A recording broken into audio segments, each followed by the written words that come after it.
യഥാർത്ഥത്തിൽ ഈ രാജ്യത്തെ ജനാധിപത്യ വിശ്വാസികൾ എത്തിപ്പോവുകയായിരുന്നു. എങ്ങനെയാണ് ഒരു ഭരണഘടനാ സ്ഥാപനത്തെ ബന്ധീകരിക്കുന്നത് എന്ന് വളരെ വ്യക്തമാക്കി നരേന്ദ്രമോദി നമുക്ക് കാണിച്ചു. നമുക്കറിയാം, ഇലക്ഷൻ കമ്മീഷൻ ഓഫ് ഇന്ത്യ എന്ന് പറയുന്നത് ഒരു ഭരണഘടനാ സ്ഥാപനമാണ്.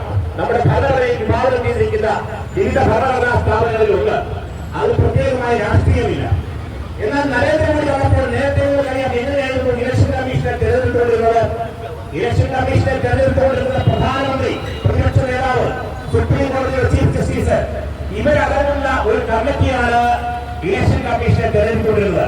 പക്ഷേ നരേന്ദ്രമോദി വന്നപ്പോൾ അത് മാറ്റി അദ്ദേഹം പറഞ്ഞു പ്രധാനമന്ത്രിയും പ്രതിപക്ഷ നേതാവും അതിനുശേഷം സുപ്രീം കോടതിയുടെ ചീഫ് ജസ്റ്റിസ് വേണ്ട, അതുപകരം ഈ മന്ത്രിസഭയിലെ പ്രധാനപ്പെട്ട ഒരു മന്ത്രിയെ അത് ഉൾപ്പെടുത്താനാണ് തീരുമാനിച്ചത്. ഇലക്ഷൻ കമ്മീഷനെ തെരഞ്ഞെടുക്കുവാനുള്ള ആ കമ്മിറ്റി. അങ്ങനെയാണ് അമിത്ഷാ അടക്കമുള്ള ആളുകൾ ആ കമ്മിറ്റിയിൽ വന്നത്. നിങ്ങൾക്കറിയാം, അമിത്ഷായും നരേന്ദ്രമോദി അടക്കമുള്ള ആളുകൾ സംഘപരിവാറിന്റെ സൃഷ്ടികളും സംഘപരിവാറിന്റെ ദാസ്യന്മാരുമാണെന്ന് അറിയാം. അവർ സംഘപരിവാറിന്റെ നാഗ്പൂരിലെ ഓഫീസിൽ നിന്നും പറയുന്നതല്ലാതെ മറ്റൊന്നും കേൾക്കുകയില്ല.